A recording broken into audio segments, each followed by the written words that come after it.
नमस्कार प्रेक्षकाहो. कधी कधी जीवनातील संकटे इतकी भयंकर असतात की वाटतं यावर काहीही उपाय नाही. पण असाही एक क्षण येतो जेव्हा आपल्या आयुष्यात काहीतरी बदल घडून येतो. एखाद्या किरणासारखी आशा आपल्याला उचलून धरते.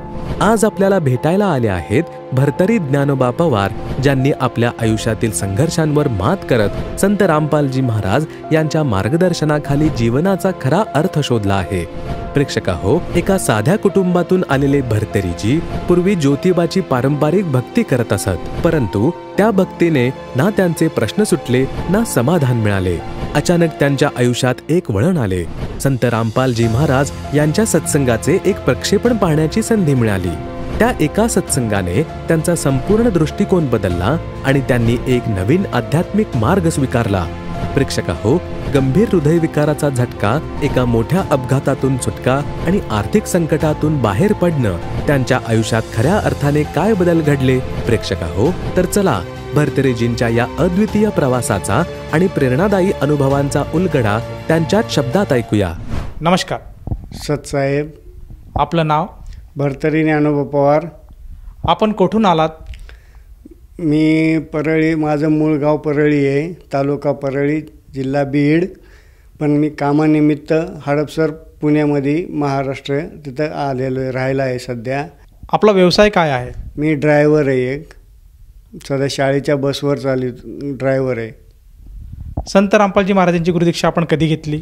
मी संत रामपालजी महाराजांची गुरुदीक्षा 7/8/2016 घेतली. संत रामपालजी महाराजांच्या शरणात येण्या अगोदर आपण व आपला परिवार कोणती भक्ती साधना करत होतात? संत रामपालजी महाराजांच्या शरणात येण्याच्या आधी आम्ही ज्योतिबाची भक्ती करीत होतो. ज्योतिबाची भक्ती अशी होती की ती चैत्र महिन्यामध्ये जत्रा भरती. मग ते एक महिना आधी काठी घरामध्ये बशीत आहेत. ती आमच्या घरामध्येच बशीत आहेत, काही जणांच्या घरामध्ये बी बशीत आहेत. मग ती काठी उतरण्यासाठी चैत्र पौर्णिमेला आम्हाला ज्योतिबाच्या डोंगरावर जावं लागायचं. आणि त्याच्यानंतर आम्हाला एक असा हे दिलेलं आहे की आम्ही नाथजोगी असल्यामुळं त्या ज्योतिबाचा डौर वाजवायचा, आरती करायची. रविवारी लोक आम्हाला आरतीला बोलवायला येतात, त्याच्यामुळं आम्ही त्यांच्या घरी जाऊन आरती करायचो. आणि ती जे काय देते ना आम्हाला गुरुदक्षिणा बिक्षिणा, तर ते मग आम्ही परपंचामधील घालवायचो.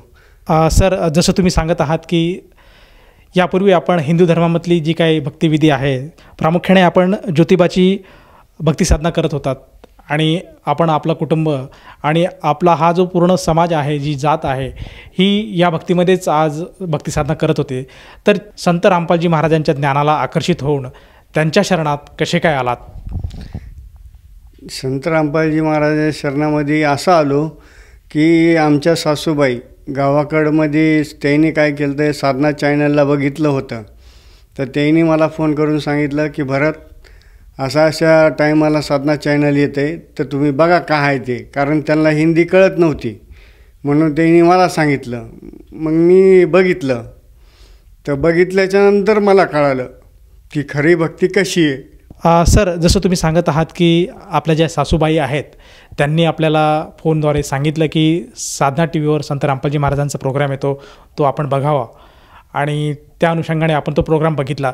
तर मला असं विचारायचं आहे की त्या प्रोग्राममधून संत रामपालजी महाराजांनी आपल्याला काय शिकवण दिली की आपण जी पूर्वीची साधना सोडून संत रामपालजी महाराजांची गुरुदीक्षा घेतली?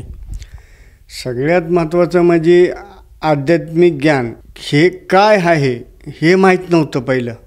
पण संत रामपालजी महाराजांच्या शरणात आल्याच्यानंतर कळालं की माणसाचा जन्म हा कशासाठी झाला, कारण काय, माणसाचा जन्म झाल्यावर माणसानं काय केलं पाहिजे, मेन ते कळालं. भक्तीची विधी काय आहे, कशी करायची, पूजा कशी करायची. सगळे ब्रह्म विष्णू महेशची पूजा करतात, आम्ही बी करीत होतो. पण त्यांची पूजा कशी आहे हे कोणाला माहिती, हे सांगितलेलं नाही. जसं आपण सांगत आहात की संत रामपालजी महाराज ही जी भक्तिविधी सांगतात, ही खऱ्या अर्थाने ब्रह्मा विष्णू महेश यांची साधना कशी करायला हवी. आणि त्याचप्रमाणे आपण सुद्धा खऱ्या अर्थाने आपण त्यांची साधना करत आहात. तर मला असं विचारायचं आहे की ह्या साधनेने संत रामपालजी महाराजांनी जी काही आपल्याला गुरुदीक्षा दिली, त्या साधनेने आपल्याला व आपल्या परिवाराला काय अनुभव आला का? अनुभव सांगायचा तेवढा कमीच आहे. कारण संत रामपालजी महाराजाच्या चरणात आल्याच्या नंतर माणसाला सगळ्यात महत्त्वाचा अनुभव म्हणजे आध्यात्मिक ज्ञान आपल्याला कळालेलं आहे. अनुभव असा आहे की एकदा माझी गोष्ट अशी घडली होती की पुण्यामध्ये बॉबदेव घाट आहे. त्या बॉबदेव घाटामध्ये मी आणि आमच्या भगतमती असं टू व्हीलरवर निघालतो पुणे स्टेशनला जाण्यासाठी. त्यांना गावाकडे जायचं होतं, मी त्यांना सोडायला जाऊ लागलो. पण ट्रॅफिक लागल्यामुळं आम्ही असं साईडला उभा टाकलो मी आणि भगतमती. पण बॉबदेव घाटामध्ये उतरायच्या ह्याच्यामध्ये एक पाण्याचं टँकर असं आलं की त्याचं ब्रेक फेल झालं. ब्रेक फेल झाल्यामुळं ते उतार असल्यामुळं कसं डायरेक्ट खाली आलं. आता आम्ही तर ते बघितलंच नव्हतं, पण आमचं कसं सुमरण चालू होतं. पण ते आमच्या बाजूनं गेलं आणि समोरच्या खांब्यावर जाऊन आदळलं. समोरचा खांबा असा होता की तो चालू लाईटीचा खांबा होता आणि ते पुन्हा दुसऱ्या 4 व्हीलरच्या गाडीवर पडला. ते माणूस बी वाचला आणि तो बी वाचला आणि आम्ही बी वाचलो. त्याच्यामुळे ते पहिला लाभ मला ते झाला. आणि दुसरा लाभ म्हणजे असा होता की ज्या टायमाला मी घरामध्ये होतो, मला साधी भाजीची कॅरी बॅग उचलता येत नव्हती. म्हणजे माझ्या अंगामध्ये एवढी ताकदसुद्धा राहिली नव्हती.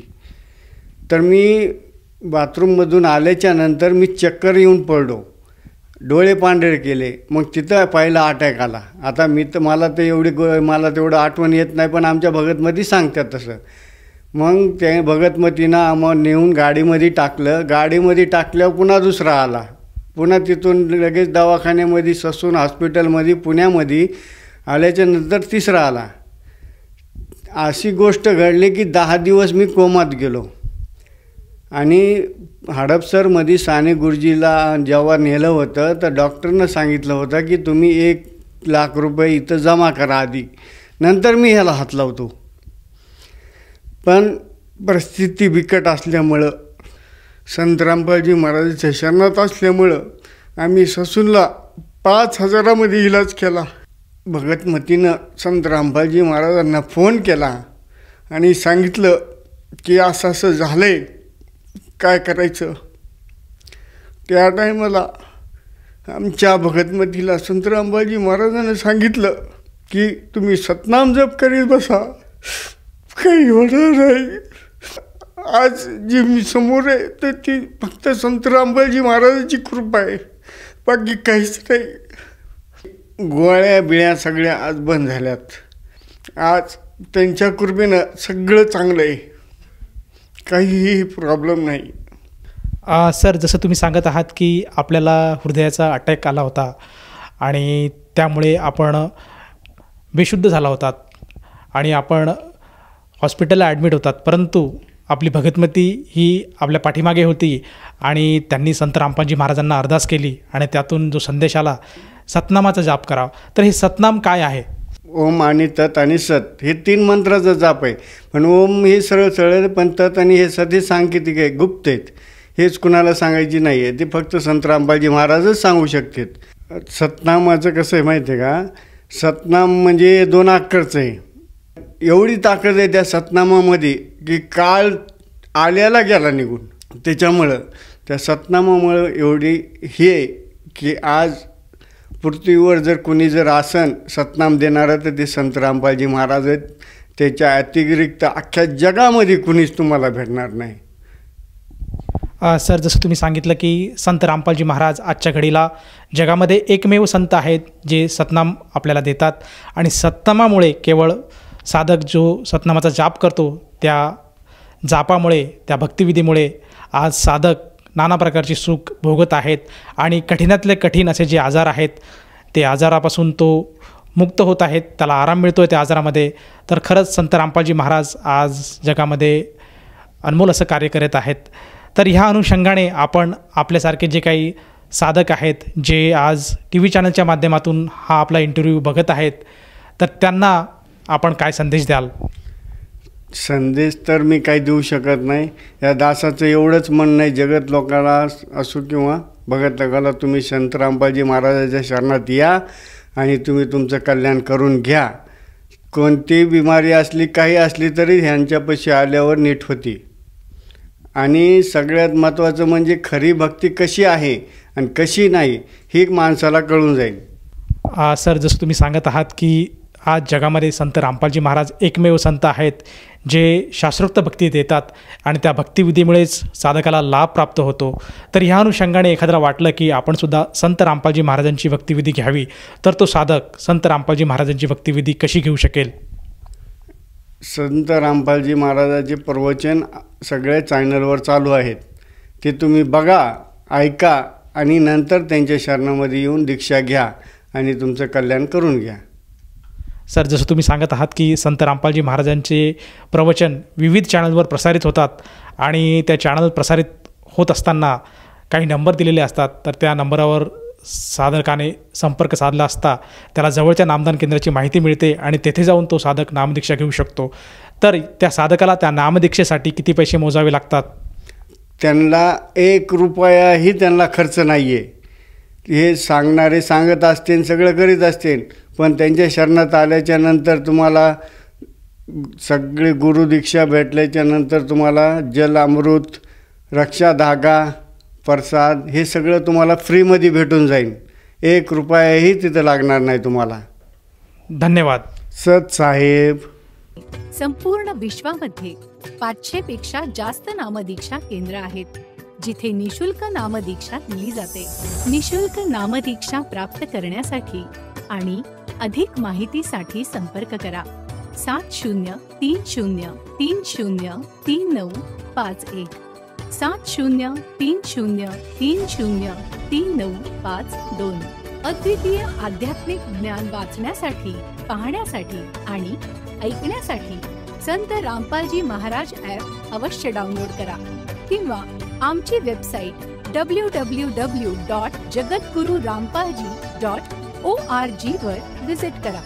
आम्हाला सोशल मीडियावर फॉलो करा. सर्व पवित्र धर्मांच्या पवित्र शास्त्रांवर आधारित प्रमाणित अनमोल पुस्तक ज्ञानगंगा किंवा जगण्याचा मार्ग यापैकी कोणतेही एक पुस्तक निशुल्क मागवण्यासाठी आपण आम्हाला आपले पूर्ण नाव, पूर्ण पत्ता, पिनकोड आणि फोन नंबरसह लिहून 7030303951 किंवा 7030303952 या नंबरवर SMS करू शकता किंवा 7030303950 या नंबरवर व्हॉट्सअप देखील करू शकता.